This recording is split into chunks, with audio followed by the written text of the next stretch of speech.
Well, my friends, it's been a very exciting morning. Right there's my blind, and you can see my cam, and there's the salt block and feed pile. Behind my cam there's a scrape, and I was wondering what fella came into here and was scraping around. Well, I found out this morning. I left my scent bombs out last night, and a lot of guys don't do that. Look at this. That deer sign right there. He's looking at that and biting at it, and he broke that branch off of that eastern red cedar. But what happens is, in the middle of the night, them bucks will come into an area, and if they smell a lot of, deer smell or lure, they'll lay down. If there's a thicket close, they'll lay down and they'll monitor their scrape or that smell area. Well, the other day I had one come in grunting around back in this thicket here, and I never seen the deer. I mean, it was right on top of me. I thought it was going to come charging through the weeds and attack me. When it back, come right in behind me. Didn't happen. Well, this morning, today's November the 2nd, as I said, I left them out. As soon as it got really, really quiet, I made a series of grunts and rattling. And when I rattle, I also will stomp my feet on the ground to mimic the sounds of their hooves. This is a great technique, and it's worked really well for me for well over 20 years. I've done it with my sons. They've seen it in action. It works. When you rattle, if you're just rattling, well, that might work, but man, they hear them, what sounds like foot, like they're really fighting. Their hooves are beating on the ground. So he come running in from a long ways away. The cornfield's clear on the other side of the road, which is, well, site too, ancient Native American site. I found like an early Adena, maybe a bottleneck or a table rock type drill in this cornfield. All right, everybody, let's just go ahead. I got good blood, and I've given it ample time. Let's go. Let's pursue this. You're going to do it with me. I got great blood. His ass is smoked.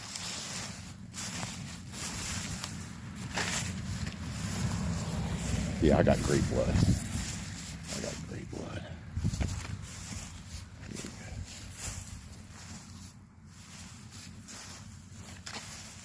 Yeah, he's pouring blood. Kind of hoping to come up here and just see him laying. It's never that easy, is it?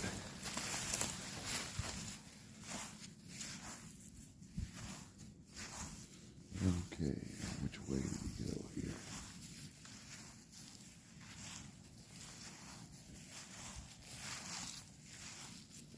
Alright, well, I'll be back with you. Straight ahead is my buck. Pretty sure he's down. I tracked this deer. I hide behind these round bales right here. I tracked this thing all the way from my property across my neighbors, and now I'm over here. I can't believe how far I tracked this deer. I just stayed on it. I could go over there, but I'm going to wait. I have all the time in the world here just to sit back. We'll give it at least another half an hour if I don't see him move at all. Yeah, long track. That deer wasn't hit that great. Probably liver hit. I tasted the blood. I'm saying liver. Dark and a little, so consistent. Dark blood, dark colored blood. That's usually what it looks like when it's a liver hit deer. So yeah, I'm just gonna wait here. I seen him from ways back, and then I used the wind to get even closer, because I wanted to get a better look at him. When at first I thought I saw him, it was over like 200 yards away. I'd find patches of blood where he was laying down, and I started getting optimistic, because I thought, man, I ain't gonna end up getting this buck. I rattled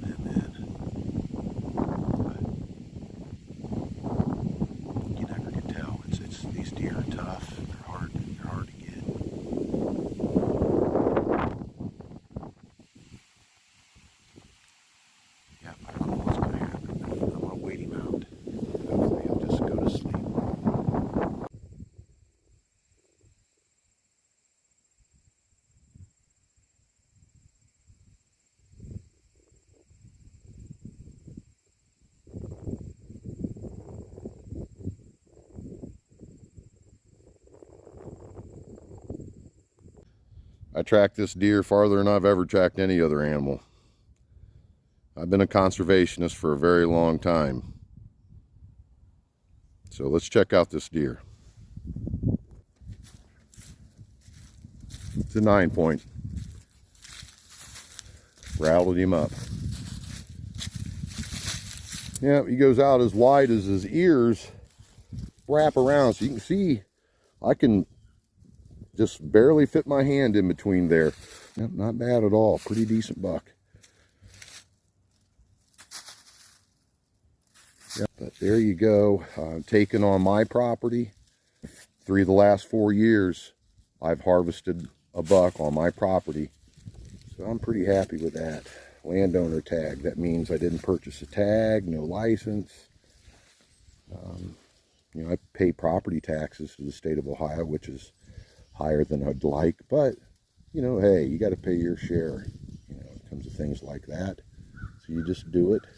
But if they offer, you know, a program for the landowners, well, you take advantage of that because you pay your taxes.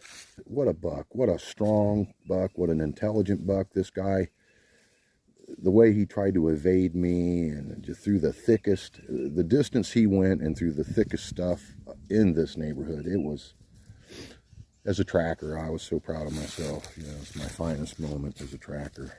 Pretty good buck, everybody. Right off my own. And the only reason why I didn't get one the 1 year, I passed on them all. I was going for the gusto. Well, with meat prices, I'm going to tell you right now, when you got an animal this large right in front of you, and I rattled him in and grunted and was stomping the ground. He come running in through the brush, crashing around. The excitement. And I'm there on my own land with the price of meat today. I mean, for those of you who do not grocery shop, go buy a pound of ground burger and see what you're going to pay. So with all this basically good food here in front of me, I had to take it. That's being a responsible husband and a man and landowner. I'd like to get bigger ones, and next year, you know, I'm probably going to buy a tag and a hunting license and go hunt on all these other properties I have permission to do. You know, that I arrowhead hunt, and sometimes some of these other properties I can deer hunt them too, but you know, it costs money, gasoline, and then, you know, setting up the spots. You know, there's labor and time and expenses to that, and I got this animal for nothing except time. And my time, shoot, this is fun. I mean, this is great. I love doing this stuff. So that wasn't a part of the equation, I reckon, but you know, no cost other than my property tax. All of my equipment was left over from previous years. My broadheads, so I work on them. I make up my own broadheads out of the stuff I've got, you know, but I think I'm going to switch over come next year. You know, I've been using a certain brand, and I'm down to just one of them now. Something was to happen, I don't even have the means to repair it any longer. So yeah, next year I will have to invest, and that's the way it goes. But I'm the kind of guy that reconditions his equipment. I take care of my clothing and all the other items that I need to do the hunting. I don't have to purchase it year after year, give my money up to these.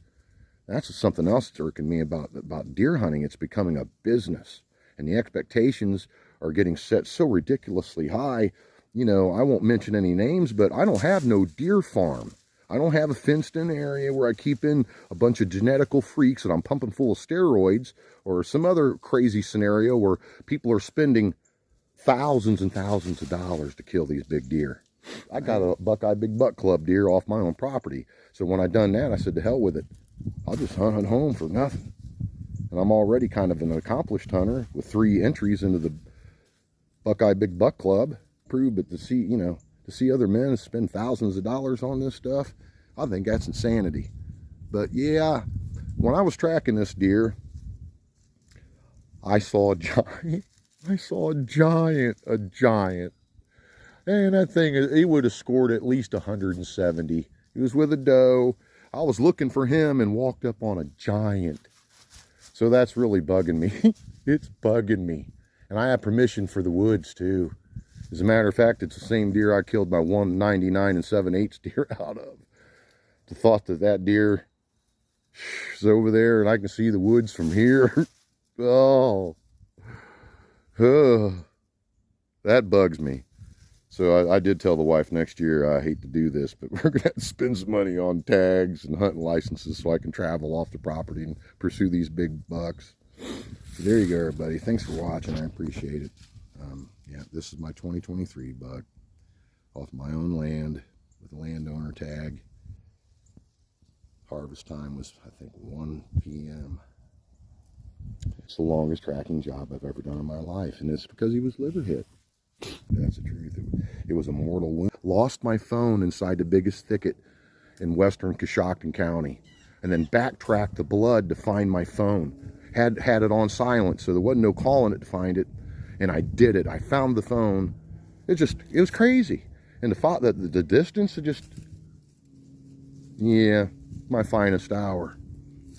I know I ain't the biggest buck, but man, as far as, you know, there's a lot of facets to being a great hunter, and being a tracker is one of them. And son, I'll put my tracking skills up against anybody. I ain't playing. When guys can't find deer, they come find me. Let's talk about all this sort of stuff. One-man show. One-man show. Loading this big animal into my truck, did it all myself. No rope. Reached down, grabbed a horn, pulled it on up into there. I'm 51 years of age, weigh about 230. Yep, 6'3". I'm in great shape. After I got my phone, I got back on that blood trail. And I followed all the way to where these oil wells are. And it kind of opens up into a great big open field there. And I looked out ahead, and on the hilltop I saw the horns. So I stopped and I waited for a long time, and then the wind kind of changed in my favor, and I approached a little further and got up on these big round bales, and I waited him out. All right, there you go. See you.